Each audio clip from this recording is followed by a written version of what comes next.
প্রথমবার অল্পের জন্য চান্স মিস হয়েছে এবং সেই ভুলগুলো শুধরে এবার আবার নতুন করে ঘুরে দাঁড়াতে চায়। এরকম গল্পই কিন্তু আমাদের বেশিরভাগ সেকেন্ড টাইমারদের, তাই না? যারা সেকেন্ড টাইমের প্রিপারেশন নিতে চাচ্ছ তাদের জন্য এই ভিডিওটা। হ্যালো এভরিওয়ান, আমি ডক্টর সুস্মিতা। আজকের ভিডিওতে আমরা সেকেন্ড টাইমের প্রিপারেশনে A to Z নিয়ে আলাপ করতে যাচ্ছি। তুমি যদি একজন সেকেন্ড টাইমার হও তাহলে অবশ্যই ভিডিওটা সম্পূর্ণ দেখতে হবে। সেকেন্ড টাইম প্রিপারেশন নেওয়ার একটাই শর্ত, লম্বা সময় মোটিভেশন ধরে রাখতে হবে, কোনোভাবে গিভ আপ করা যাবে না। তুমি যদি এই শর্তে রাজি থাকো তাহলে তুমি সেকেন্ড টাইম প্রিপারেশন নিতে পারো। সেকেন্ড টাইমে মেডিকেলে চান্স পেতে হলে তোমাকে অবশ্যই একটা জিনিস আগে নিজেকে প্রশ্ন করতে হবে, প্রথমবার তুমি কেন চান্স পাও নাই? হতে পারে তুমি প্রথমবার পড়ার সিস্টেম জানো না, হতে পারে তুমি পড়া গোছায় উঠতে পারো নাই, হতে পারে তুমি এনাফ প্র্যাকটিস করো নাই, যে কোনো কারণ থাকতে পারে। কারণ যেটাই হোক, তুমি আগে সেটাকে আইডেন্টিফাই করো এবং এবার সেটা কোনোভাবেই রিপিট করবা না, সেটা নিজের কাছে প্রমিস করো। নাম্বার 2, তোমাকে যেটা করতে হবে, কি পড়বা আর কি বাদ দিবা সেটা সম্পর্কে ক্লিয়ার আইডিয়া থাকে। সেকেন্ড টাইমে একটা স্টুডেন্টের হাতে অনেক সময় থাকে, এজন্য আমরা সবাই কমনলি ভাবি যে আমরা সব পড়ে ফেলবো।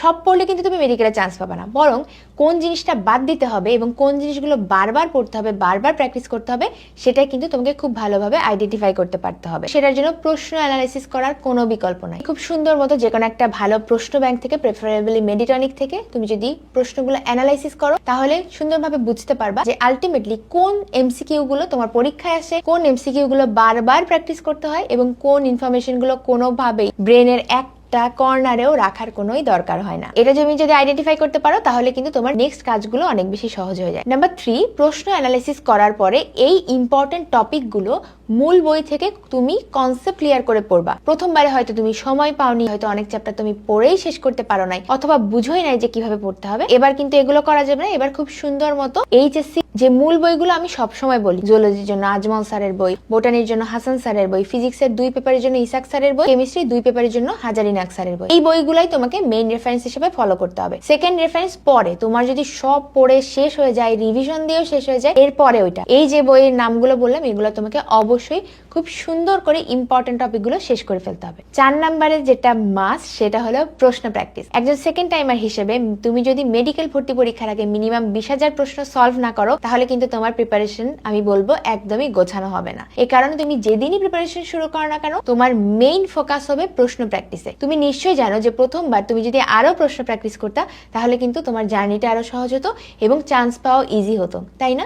এ কারণে তোমার এবারে প্রশ্ন প্র্যাকটিসে প্রচুর মনোযোগী হতে হবে। প্রশ্ন প্র্যাকটিসের জন্য তুমি আসলে যে কোনো বই ফলো করতে পারো, বাট আমি রেকমেন্ড করি সবসময় মেডিটনিক, কারণ এখানে মেডিকেল ভর্তি পরীক্ষার জন্য মোস্ট ইম্পর্টেন্ট 25,000 এমসিকিউ দেওয়া আছে। মেডিকেল ভর্তি পরীক্ষার যে 5টা সাবজেক্ট আছে, বায়োলজি, ফিজিক্স, কেমিস্ট্রি, সাধারণ জ্ঞান এবং ইংরেজি, এই 5টা সাবজেক্টের সব থেকে গুরুত্বপূর্ণ 25,000-এর বেশি এমসিকিউ দিয়ে এই প্র্যাকটিস বইয়ের সেটটা সাজানো। মূল বই পড়ো এবং এই মেডিটনিকের প্রশ্নগুলো সলভ করো, আর কিন্তু কিছুই লাগবে না। এন্ড নাম্বার 5, কয়েকদিন পর পর পড়াটাকে রিভিউ করা। দেখো, সেকেন্ড টাইম প্রিপারেশন তো একটা লং জার্নি, আমরা সবাই জানি। এত বড় জার্নিতে তুমি আসলে এত পড়া মাথায় রাখবা কিভাবে? তোমাকে কয়েকদিন পর পর রিভিশন দিতে হবে, যেটাকে বলা হয় স্পেসড রিপিটেশন টেকনিক। অর্থাৎ তুমি এক সপ্তাহে যা পড়ছো সেই জিনিসটা তুমি সপ্তম দিনে রিভিশন দাও। একইভাবে তুমি পুরো 2 সপ্তাহ বা 14 দিন ধরে যা পড়ছো সেটা 15তম দিনে রিভিশন দাও এবং মাসে শেষে একটা দিন আলাদা করেই রাখো যেদিন তুমি ওই এক মাসে যা কিছু পড়েছো সেগুলার ইম্পর্টেন্ট জিনিস, অথবা শুধুমাত্র যেই জিনিসগুলো তুমি ভুল করছো সেইগুলো তুমি যাতে ওই দিনে রিভিউ করে ফেলতে পারো।